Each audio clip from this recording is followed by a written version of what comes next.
আপনাদেরও যদি আমার মতো পিৎজা আর গার্লিক ব্রেড একসাথে খেতে খুব ইচ্ছা করে তাহলে আজকের রেসিপিটা আপনাদের জন্য।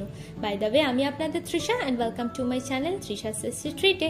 আর আজকে আমি বানাচ্ছি খুব সহজভাবে পিৎজা গার্লিক ব্রেডের রেসিপি। তাহলে চলুন শুরু করা যাক। এই পিৎজা গার্লিক ব্রেড বানানোর জন্য প্রথমেই আমি এখানে একটা বোল নিয়েছি। এবার এর মধ্যে দেবো 2 চামচ মতো বাটার, 2 চামচ রসুন কুচি, 1 চামচ ধনেপাতার কুচি, 1/2 চামচ মতো গোলমরিচের গুঁড়ো, 1/2 চামচ দেবো চিলি ফ্লেক্স, 1/2 চামচ দেবো অরিগ্যানো, আর দিয়ে দিচ্ছি স্বাদ মতো নুন। এবার এটাকে ভালো করে মেশালেই কিন্তু আমাদের গার্লিক বাটার একদম রেডি।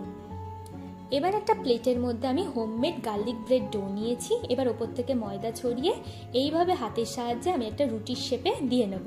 এবার এর মধ্যে দিয়ে দিচ্ছি আমি হোমমেড পিৎজা সস। এই হোমমেড গার্লিক ব্রেড ডো আর হোমমেড পিৎজা সসের রেসিপি যদি আপনারাও দেখতে চান তাহলে ডেসক্রিপশন বক্সে আমি লিঙ্ক দিয়ে দেবো, আপনারা গিয়ে চেক করে নিতে পারেন।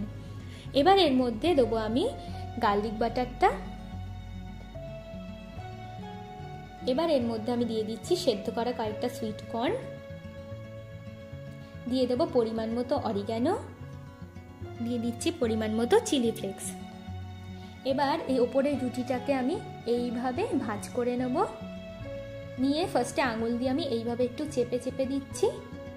তারপরে আমি এইভাবে ঘুরিয়ে ব্রেডটাকে ভালো করে আমি সিল করে নেব।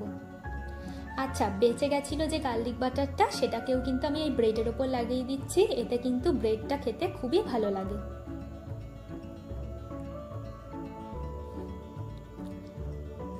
এবার একটা প্লেট নিয়ে নিচ্ছি। তার মধ্যে আমি ব্রেডটাকে রেখে গ্যাসের মধ্যে কড়া রেখে তার মধ্যে একটা স্ট্যান্ড রেখে তার উপর প্লেটটা রেখে ঢাকনা দিয়ে 5 মিনিট জোরে, তারপরে 10 মিনিট একদম লো আছে ঢাকনা দিয়ে রান্না করলেই কিন্তু আমাদের গার্লিক ব্রেড একদম রেডি।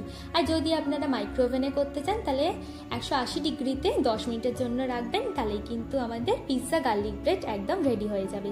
চলুন এবার এটাকে আমরা সার্ভ করে নিই। আমার ভিডিওটি যদি আপনাদের ভালো লেগে থাকে তাহলে প্লিজ একটি লাইক করবেন, প্রচুর শেয়ার করবেন, আর এরকম আরও ভিডিও পেতে আমার চ্যানেলটিকে সাবস্ক্রাইব করবেন। টাটা।